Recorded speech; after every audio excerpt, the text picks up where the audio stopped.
আপন নির ছেড়ে কর্মের প্রয়োজনে ঢাকার পথে রাজধানীবাসী। দর্শক, ঢাকায় ফিরছেন মানুষজন, কোনো ভোগান্তি রয়েছে কিনা সড়কে, সার্বিক অবস্থা জানতে চাইব। বরিশাল থেকে যুক্ত হচ্ছেন কাউসার হোসেন রানা। রানা, ভিশনের ফুলঝুরি মেগা অফারে ফ্রিজ কিনলেই পাচ্ছেন 16 পিসের আকর্ষণীয় গিফট বক্স একদম ফ্রি।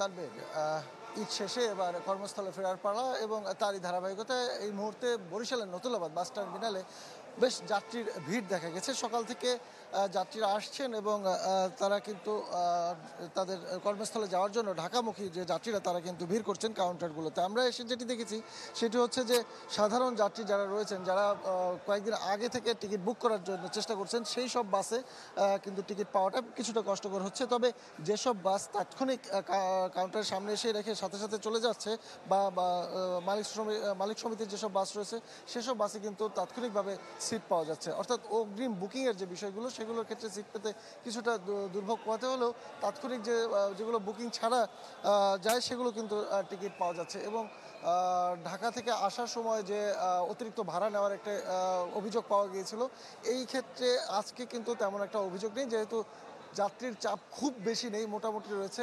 সেই ক্ষেত্রে কিন্তু মোটামুটি বলা যায় যে 535 টাকা থেকে 500 টাকা থেকে 535 এই হিসাবে বরিশাল থেকে ঢাকার সায়দাবাদের ভাড়া রাখা হচ্ছে এবং গাবতলীতে 720 টাকা করে ভাড়া রাখা হচ্ছে এবং এসি বাসের ক্ষেত্রে তখন 1000 টাকা ভাড়া রাখা হচ্ছে।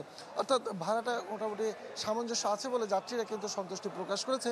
এবং আমরা দেখেছি যানজট নিরসনের জন্য পুলিশ এবং সেনাবাহিনী কাজ করেছে। বরিশালে সকালে আমি নতুলাবাদ বাস টার্মিনালে এসে দেখেছি এখানে সেনাবাহিনী কাজ করছে যানজট নিরসনে। তারা রাস্তার উপরে বাসগুলো রাখতে নিষেধ করছে এবং পাশাপাশি ট্রাফিক পুলিশ নিয়ন্ত্রণে রয়েছে। এখন পর্যন্ত বড় কোনো দুর্ঘটনার খবর বা অপ্রীতিকর কোনো ঘটনার খবর আমরা পাইনি। তো এই ছিল এখানকার সর্বশেষ পরিস্থিতি। রানা, ধন্যবাদ আপনাকে। কাউসার হোসেন রানা যুক্ত হয়েছিলেন বরিশাল থেকে।